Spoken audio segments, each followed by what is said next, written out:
State Auditor Rob Sand spent the morning with people here in Mount Ayr. It's the first stop on his statewide town hall tour. And today's crowd was full of questions about a bill that would limit the auditor's access to state records, a bill that's just one signature away from becoming law. Sand starts his town hall shaking hands. Good to see you.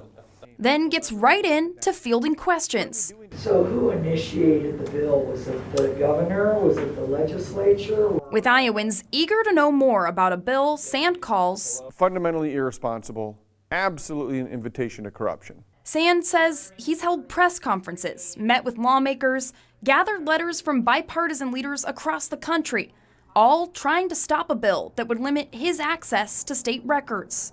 It makes it so that state agencies can deny records requests from the auditor's office. But with the plan now passed and on the governor's desk, Sand's taking his case town to town. I think it's important for Iowans to know what's going on. I'm going to be talking about this until every single Iowan knows what happened with it. And after an hour of back and forth conversation in Mount Ayr Friday, Seems like that would be a pretty, doesn't it seem like that would be an easy one to say, no, I don't think that's going to happen. some Iowans left with concerns. This is tax dollars that are being sent in. I kind of want to know how my tax dollars are being spent, not have an organization be able to, well, we're not going to show you what we did with that money. That's silly. The state auditor plans to talk to Iowans about this bill at every stop on his 100 town hall tour. Now, the governor has until June 2nd to decide whether to veto or sign it. In Mount Ayr, Amanda Rooker, KCCI 8 News, Iowa's news leader.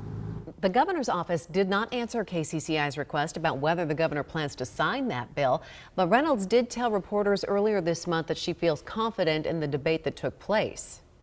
The bill passed with significant margins, so I think it will, still provide him the effort to get the information that he needs. That's been very clear, but it doesn't allow him to take a look at other things that aren't relevant to what he's trying to do.